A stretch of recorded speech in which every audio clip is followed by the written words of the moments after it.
हिसार के लघु सचिवालय के उपायुक्त कार्यालय पर केंद्र सरकार द्वारा दिल्ली दंगों की आड़ में विपक्षी पार्टियों के नेताओं पर झूठे मुकदमे दर्ज करने के विरोध में देश के प्रधानमंत्री मोदी का पुतला फूंककर रोष प्रदर्शन किया गया। कामरेड नेताओं का कहना था कि कोरोना का बहाना बनाकर मजदूर, किसान, कर्मचारी विरोधी कानून बनाने के विरोध में वामपंथी पार्टियों द्वारा केंद्र सरकार का पुतला फूंका गया है। कार्यक्रम की अध्यक्षता कामरेड सुरेश कुमार और कामरेड रूप सिंह ने संयुक्त रूप से की।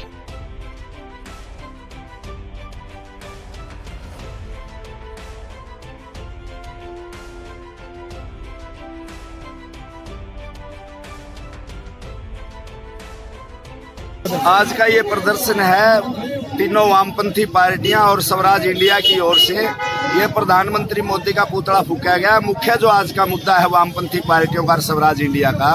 कि ये सीए के खिलाफ जो पिछले दिनों दिल्ली के अंदर जो आंदोलन चला था अल्पसंख्यक और दूसरे लोगों के द्वारा,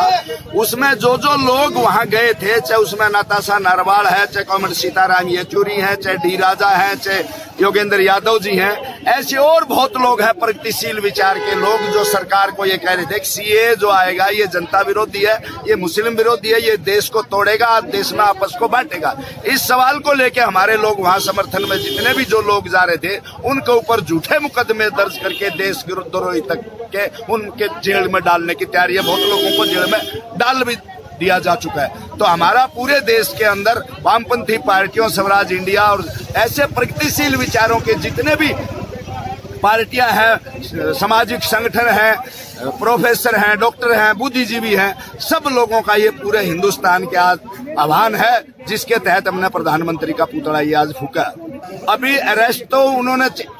उमर खालिद को अरेस्ट कर रखा है, इधर नताशा नरवाल जो हमारी छात्र नेता है उनको अंदर कर रखा है, और ऐसे बहुत लोग हैं जिनके नाम एक एक लिस्ट में बताएं तो बहुत सैकड़ों लोग हैं। बहुत लोग अभी भी हमारे सीताराम येचुरी, डी राजा, योगेंद्र यादव, इन लोगों पर, मुख्य लोगों पर भी मुकदमे दर्ज हैं और बहुत है उनके साथ। हम ये कहना चाहते हैं कि इन सवाल को लेके हम लगातार लड़ेंगे। आज का ये जो पुतला फूंकने का हमारा प्रोग्राम था, हिंदुस्तान की सरकार का हमने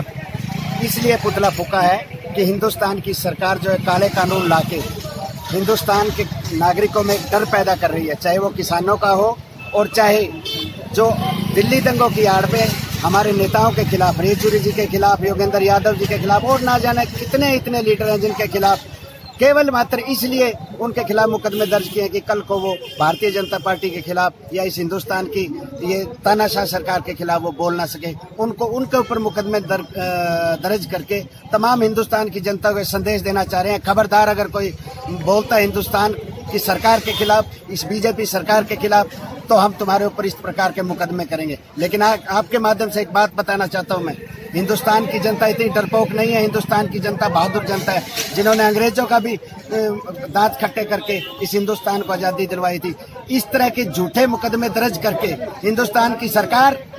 कुछ नहीं बिगाड़ सकती। बिल्कुल जितना इस बात को दबाने के प्रयास किए जाएंगे, हिंदुस्तान की जनता का बच्चा, हिंदुस्तान का हर नागरिक, हिंदुस्तान का हर युवा, हिंदुस्तान का हर व्यापारी, कर्मचारी, छात्र, किसान खड़ा होकर अपनी आवाज बुलंद करेगा और सरकार की तानाशाही के खिलाफ लड़ेगा।